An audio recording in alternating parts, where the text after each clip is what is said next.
हर एक को भाती है दिल से फ़ज़ा बनारस की, वो घाट और वो ठंडी हवा बनारस की, वो मंदिरों में पुजारियों का हुजूम, वो घंटियों की सदा, वो फ़ज़ा बनारस की।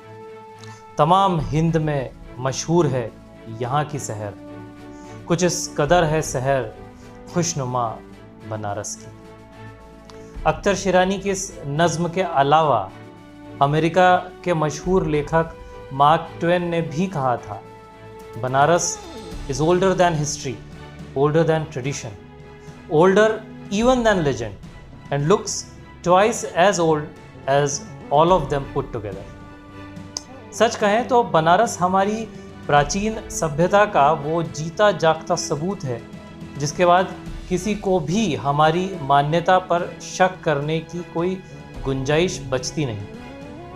इस ज़मीन की गहराई में कई राज दफन, ज़्यादा इतिहास में तो नहीं, लेकिन कई सालों से इस नगर की भारी उपेक्षा होती रही। यहाँ के घाट बदहाली और अव्यवस्था से जूझते रहे, लेकिन फिर यहाँ कुछ ऐसा हुआ कि यहाँ की नीयत ही बदल गई। नमस्कार, आप देख रहे हैं सियासत का 23वां एपिसोड। मैं प्रतीक आपकी खिदमत में।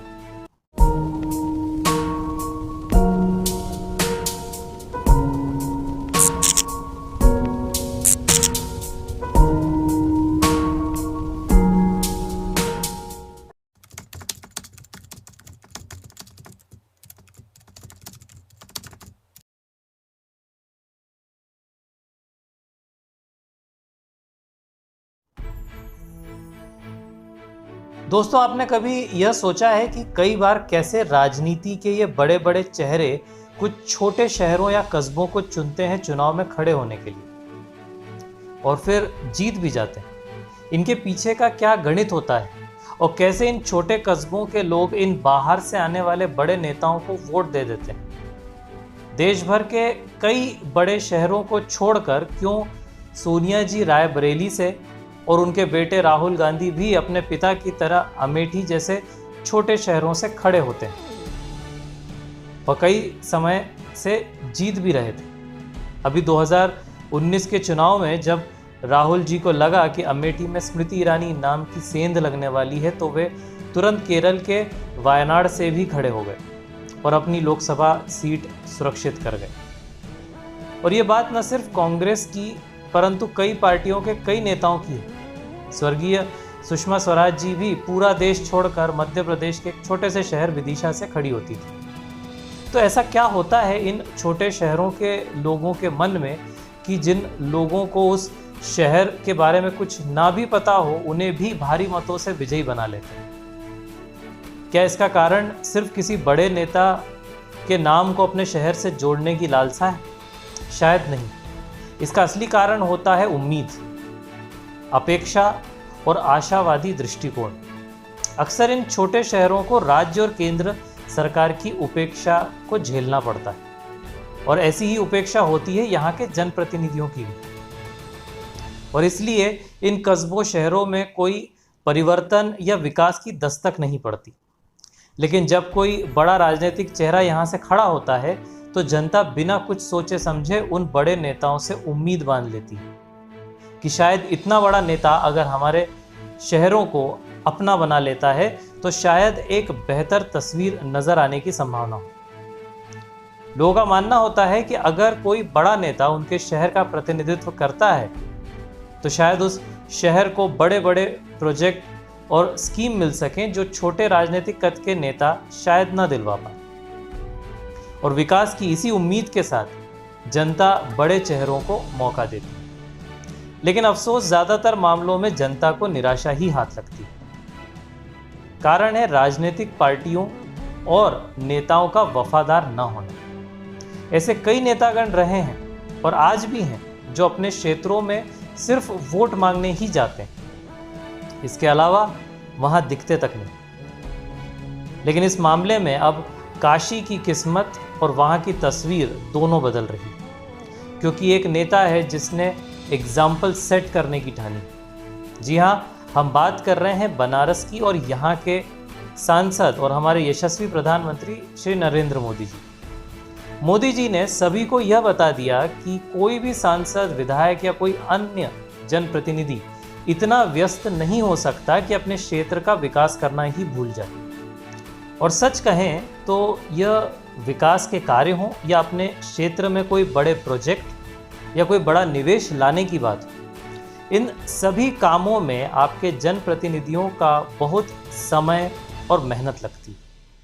आज प्रधानमंत्री इस इतने बड़े देश को हैंडल कर रहे हैं, उनके हाथ 3 बड़े मंत्रालय भी हैं, लेकिन बावजूद इसके वे अपने संसदीय क्षेत्र में विकास कार्यों के पहियों को रुकने नहीं देते।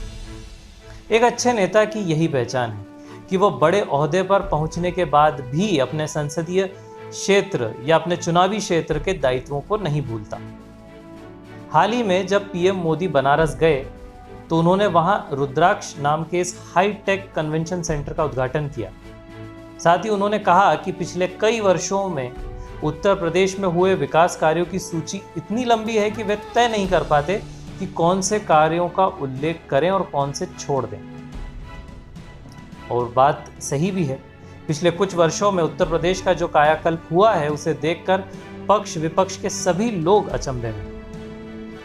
लेकिन मोदी जी ने इस संबोधन के दौरान एक खास बात और कही। उन्होंने मुख्यमंत्री योगी आदित्यनाथ की तारीफ करते हुए यह कहा कि ऐसा नहीं है कि पहले उत्तर प्रदेश के लिए केंद्र से कोशिशें नहीं की गई, लेकिन अब जब योगी जी मुख्यमंत्री हैं तो ये सारी कोशिशें जमीन पर आकार लेती हुई नजर आती हैं। जनता के रूप में, एक मतदाता के रूप में यही तो हमारी अपेक्षाएं हैं कि हमारे जन नेता क्षेत्र के विकास के लिए अपनी पूरी श्रद्धा से काम करें।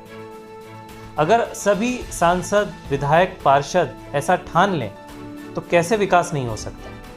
और विकास कार्यों में कुछ नेता ऐसे हैं जो सिवाय बहानेबाजी और आपसी खींचतान का हवाला देते हुए बड़ी आसानी से अपनी जिम्मेदारियों से बच निकलते हैं। जनता को ऐसे नेताओं को सबक सिखाना शुरू कर देना चाहिए। केंद्र, राज्य व स्थानीय प्रशासन के बेहतर तालमेल से क्षेत्र के विकास को नई गति मिलती। इसका जीवंत उदाहरण है गुजरात।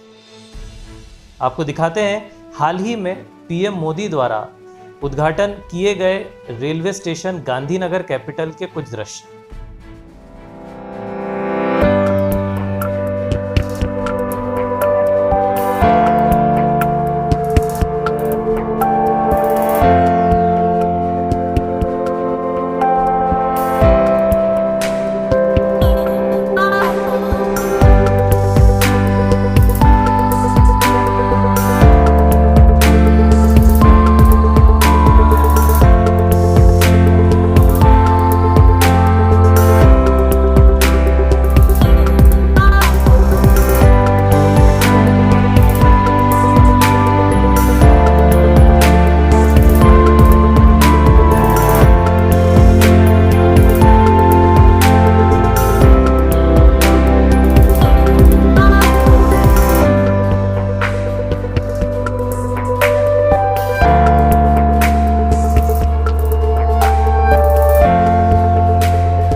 ये जो दृश्य आपने देखे, ये दिखाता है कि अगर जनता को अपने नेता पर विश्वास हो और सभी जनप्रतिनिधियों का आपसी तालमेल सही हो तो तस्वीर बेहद खूबसूरत बन सकती है। कई लोग सोचते हैं कि सरकार को टोकने से, अपने नेताओं को कोसने से बड़ा कोई विकास होने वाला है, लेकिन ऐसा नहीं होता। आज गुजरात ने अपने नेता को मजबूत बनाया, उसे बार बार जिताया। आज वो व्यक्ति प्रधानमंत्री है और गुजरात के लिए नई नई सौगात लाता रहता है। यह गुजरात की जनता का विश्वास है। वहीं जिन राज्यों में सरकार और मुख्यमंत्री बेवजह बदलने का चलन है, वहाँ के लोग, वहाँ के नेता हमेशा अपने काम को लेकर असुरक्षित रहें और सिर्फ अपनी बारी आने पर अपनी जेबें भरने में ज़्यादा यकीन रखेंगे। राजनीति और लोकतंत्र के गणित सिर्फ उस पेशे से जुड़े हुए लोगों के लिए ही नहीं, बल्कि उन जनता जो वोट देती है उन्हें भी समझना जरूरी है। तभी उस क्षेत्र का समुचित विकास संभव है। आइए हम सभी इस देश की सियासत को सकारात्मक और निर्माणकारी बनाएं। एक बेहतर कल की उम्मीद के साथ आपसे फिर मिलेंगे। आपको अगर हमारे वीडियो पसंद आते हों तो इन्हें ज़रूर शेयर करें और हमारे चैनल को YouTube पर सब्सक्राइब ज़रूर करें। आपके विचारों को नीचे कमेंट बॉक्स में उतारिए और हम तक अपनी बात पहुंचाइए। आप जुड़े रहिए शॉकवेव नेटवर्क के साथ और देखते रहिए सियासत मेरे यानी प्रतीक के साथ। धन्यवाद। जय हिंद।